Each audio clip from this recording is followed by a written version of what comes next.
There is something I want you to sit with before I say another word. Not a concept, not a framework. A question, the kind that does not demand an immediate answer, but opens something in you when you hold it with genuine curiosity. Who is it that knows? Not who thinks, not who plans or reasons or calculates. Who knows? With that particular quality of knowing that arrives without argument, that precedes explanation, that is simply there before you have had a chance to construct it. The knowing that surfaces in a dream and feels more real than waking. The knowing that stirs in your chest when a conversation turns a particular way. The knowing that moves your hand toward one door and away from another, not because you have analyzed the options, but because something beneath analysis is already decided. Who is that? Neville called it the subconscious. He called it imagination. He called it the deeper self, the I am that you are before you add any further description to it. Not the small, calculating, socially conditioned self that manages your daily affairs, but the vast, creative, essentially infinite awareness that underlies all of that. The creative intelligence that built your body from a single cell and has continued operating it without your conscious instruction ever since. The same intelligence that has been, from the beginning, the actual author of every significant change your life has undergone. That self is not silent. It has never been silent. It speaks constantly through every channel available to it in the language it has always used, the language of feeling, image, impulse, and symbol. And most people, most of the time, are not listening, not because the voice is too quiet, because they have been taught to trust only the surface, the visible, the measurable, the logically defensible. And in doing so, they have closed their attention to the deeper communications that are, in truth, guiding everything that actually matters. Tonight I want to talk about how the deeper self speaks, how it reaches you, how to recognize its language, and how to begin deliberately and with genuine understanding to live in conversation with it rather than in ignorance of it. There is a world operating beneath your conscious awareness, a vast, tireless, creative activity that never pauses and never sleeps. Neville was precise about this. The subconscious mind does not rest. While the conscious mind quiets and sleeps, the deeper intelligence continues its work, processing, arranging, preparing, and constructing the circumstances that will appear in your waking life as the natural expressions of the assumptions you have been holding. This activity is not mechanical in the way a factory is mechanical. It is intelligent. It perceives connections and possibilities that your conscious mind, limited by the small aperture of ordinary attention, cannot see. It knows things about your own nature, your own readiness, your own deepest desires, things that you may not yet have articulated to yourself in conscious thought, and it communicates what it knows, not in the language of logic, though its communications are perfectly logical once understood, in the language of image, of felt sense, of the dream, of the inexplicable impulse, of the synchronicity so perfectly timed that calling it coincidence would require you to strain against your own intuition. These are not accidents. They are not the mind misfiring. They are the deeper self operating in the medium that is natural to it. The imagination, the feeling life, the symbolic language that consciousness uses when it is speaking from below the surface rather than performing upon it. The question is not whether this communication is happening. It is happening always for everyone. The question is whether you are receiving it, whether you have developed the quality of attention that allows you to recognize it when it arrives. Begin with the experience most people have dismissed as a neurological curiosity.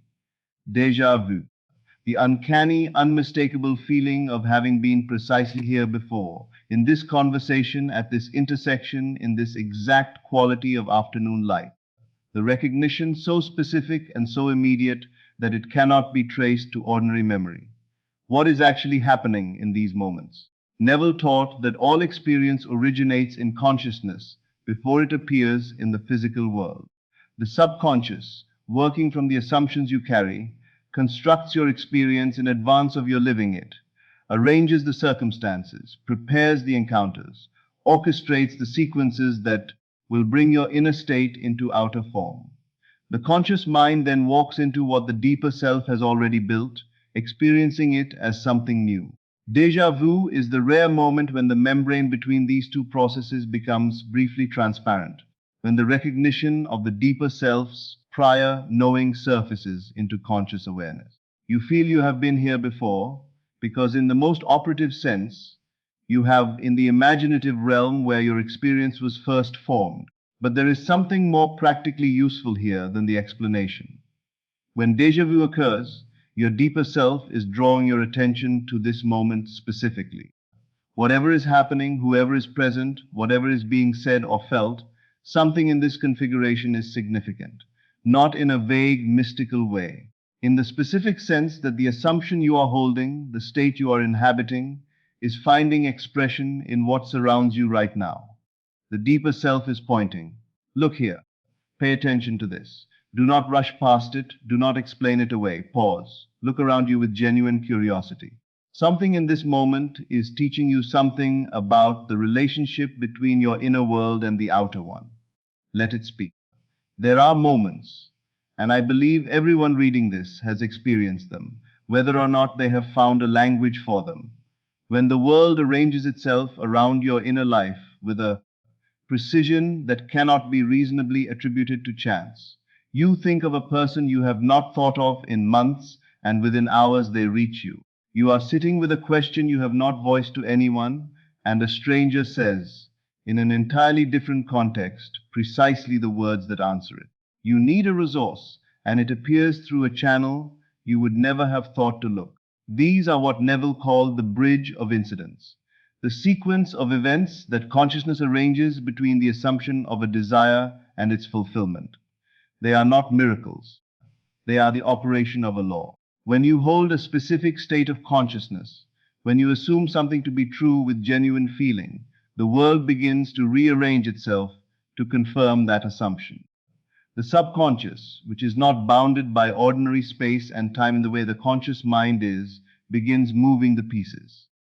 And what appears to the conscious mind as coincidence is actually coherence, the outer world catching up to an inner change that preceded it. This means that every meaningful synchronicity in your life is information. It is telling you something about the state you have been holding, the assumption that has been operating at depth. When something arrives with that quality of rightness, of course, that is the deeper self confirming that the assumption has been received and is materializing. It is the world agreeing with what you have accepted as true.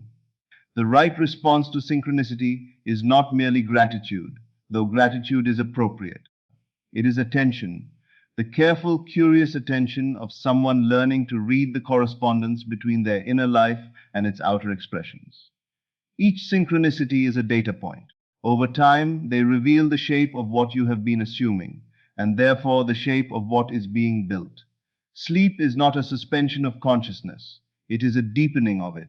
When the conscious mind withdraws from its ordinary management of affairs, the deeper self continues its work. And during this period, it is less inhibited, less filtered, less constrained by the logic and limitation that the conscious mind imposes in waking hours. The dreams that result are not random noise generated by a resting brain. They are productions of the imagination at its most free, its most instructive, and often its most prophetic. Neville taught that the feeling of a dream is more significant than its literal content. A dream in which you feel genuinely free, genuinely powerful, genuinely loved, regardless of the specific imagery, is the deeper self rehearsing that state, impressing it upon the subconscious, strengthening its reality in the invisible realm where all outer reality originates. Pay attention then, not primarily to the narrative logic of your dreams, but to their emotional texture. What was the dominant feeling? Was it expansive or contracted? Did you wake from it with a sense of something confirmed, something possible, something already true, or with a sense of threat and limitation? The dreams that carry the feeling of the wish fulfilled, in which you are already the person you desire to be, already living the life you are building, are not compensations for what is absent. They are the deeper self's most direct way of impressing the desired state upon consciousness. Neville was explicit about this, falling asleep in the feeling of the wish fulfilled, and carrying that feeling into and through the dream state is one of the most powerful practices available. There are also dreams that seem to carry information, that show you something in symbolic or even literal form that turns out to be accurate about your waking circumstances. These should be held with thoughtful attention rather than literal interpretation. The subconscious thinks in images and symbols rather than propositions. What does the image feel like? What does it remind you of? What waking situation does the feeling of this dream correspond to? These are the more useful questions than asking what the literal content predicts. You are moving through an ordinary day and something shifts. An emotion arrives without announcement, a sudden expansion of feeling, a wave of something that might be called joy if joy were quieter and more certain than that word usually implies, or an unexpected sadness with no obvious cause, or a surge of confidence that seems disproportionate to your circumstances. What is happening? The subconscious does not operate only during sleep. It operates continuously and it processes the impressions of your inner life, your sustained assumptions, your habitual imaginal activity, in a way that the conscious mind is not always privy to. These emotional shifts are often moments when the results of that processing surface into conscious awareness. The deeper self has been working, and what you are feeling is the residue of that work reaching the surface. A sudden, inexplicable expansiveness, often the felt sense of an assumption landing, of a state being accepted at depth. The subconscious has received the impression and confirmed it, and what you feel is the resonance of that acceptance. It is not unrelated to your practice, it is the result of it. Sudden sadness or contraction, arriving without apparent external cause, often marks the surfacing of an old assumption, a limiting belief that has been operating beneath awareness and has been brought to the surface where it can be recognized. This is not punishment, it is information. The deeper self is showing you something that needs to be revised, something that has been running quietly in the background, shaping experience from below the level of conscious attention. In either case, the appropriate response is the same. Receive it. Do not dismiss it and do not dramatize it. Sit with it, ask what assumption it corresponds to. Let it teach you something about what is operating in your inner life, because what is operating there is what is building your experience. There are moments when understanding arrives in a different way than ordinary thinking produces it, not as the conclusion of a sequence of reasoning steps, not as the result of deliberate analysis, as a sudden, complete, fully formed knowing, an idea, a solution, a perception that is simply there, before you can account for where it came from. Neville understood these flashes of insight as the communication of the deeper self surfacing most directly into conscious awareness. The subconscious, which has been processing in its vast, non-linear, symbol-rich way, produces a result and delivers it whole. What you receive is the finished product of a process you were not consciously running. These moments are not to be held lightly.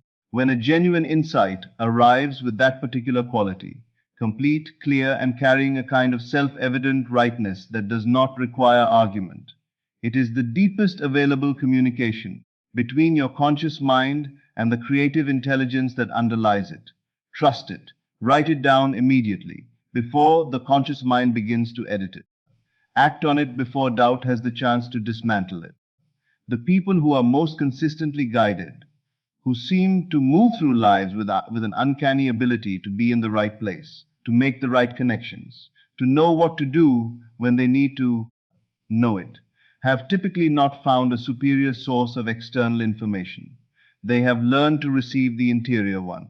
They have developed the quality of attention that allows the flash of insight to reach them cleanly, without too much interference from the conscious mind's need to check and verify and qualify. Long before the conscious mind has processed an experience, the body has already responded to it. A tightening in the chest in the presence of someone whose intentions are not what they appear to be.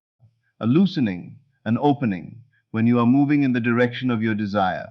A feeling of yes that lives somewhere in the solar plexus, below the reach of explanation. A feeling of no that is equally pre-verbal, equally reliable, and equally easy to override with reasoning if you are not paying attention. The body is not a separate system from the consciousness that creates your experience. It is one of the most sensitive instruments that consciousness operates. It responds to the deeper reality of a situation, to what is actually happening beneath the social surface, beneath the presented appearances, before the conscious mind has had time to construct its interpretation. This is why Neville placed such emphasis on the felt sense of the wish fulfilled, not the visual image, though that has its place. The body feeling, the physical somatic sense of what it is like to live in the reality of your desire as though it were already true. When the body feels it, the subconscious receives it as real. When the subconscious receives it as real, the law begins to build it. Pay attention to what your body feels in different states, different conversations, different directions of movement. It is not infallible. It can be conditioned by fear in ways that require discernment, but it is honest in a way that the reasoning mind, which is capable of rationalization without limit, often is not. The body responds to the actual state of things. The conscious mind responds to its story about the state of things. Learn the difference. Learn to feel what your body is telling you before your mind has had the chance to translate it into something more comfortable. There is a quality of attention that the universe seems to reward, or rather, that the deeper self develops in those who are genuinely listening, which I can only describe as noticing the noticing. You observe that a particular word, image, or situation keeps surfacing. Not that it has never surfaced before, but that you keep being drawn to it, that your attention keeps returning to it, that it appears in different contexts and through different channels with a persistence that feels significant. In Neville's framework, this is often the subconscious communicating through the available symbols of your personal experience, using the imagery, language, and references that carry meaning for you, specifically because the deeper self knows your interior landscape better than any external system of symbol interpretation could. The question to ask when something recurs with this quality of persistent, arresting significance is not what does this mean universally, but what does this remind me of? What waking situation in my life does the feeling of this correspond to? What assumption am I currently holding that this symbol might be confirming or questioning? You are, in a real sense, always communicating with yourself. The messages that appear to come from outside, through books that fall open to the right page, through strangers who say exactly what you needed to hear, through songs that arrive at the moment of a specific question, our consciousness working through the available material of your world to reach you. The deeper self uses everything. It is not limited to the channels of formal communication. It uses the texture of ordinary experience, the way a skilled composer uses every instrument in the orchestra, each with its particular timbre, each contributing to a whole that the surface mind, listening only to individual notes, cannot always hear. And then there is the deepest channel of all. Beneath the ordinary mental chatter, beneath the running commentary, the plans, the rehearsals, the social calculations, there is a quieter voice, not louder than the surface noise but different in quality, more settled, less urgent, carrying a certainty that does not announce itself loudly, but that is simply there, the way a stone at the bottom of a clear pool is simply there. This is what most people call intuition, and most people are not entirely sure whether it is trustworthy. They have been taught to privilege the reasoning mind, to demand justification before acting, to treat the quiet inner knowing as a feeling to be checked against logic, rather than a knowing to be trusted on its own terms. But Neville was clear. This quiet inner voice is the most direct available expression of the deeper self speaking to the conscious mind. It is not infallible. The capacity for self-deception is real and must be guarded against. But it carries a different quality than either ordinary thought or emotional reaction. It arrives whole and without argument. It does not insist. It simply knows. The development of the ability to hear this voice, to distinguish it from the noise of conditioning and desire and anxiety, is perhaps the single most valuable inner work available to anyone engaged with this teaching. Not because it will tell you things you cannot find out any other way, though sometimes it will. Because learning to hear it means learning to be quiet enough to receive the communication of your own deeper intelligence. And a person in genuine, receptive contact with their own deeper intelligence is not navigating by guesswork. They are navigating by the most accurate guidance available to them. The practices that deepen this conversation are not complicated, but they require something that is increasingly rare: genuine, sustained, unhurried attention. Silence.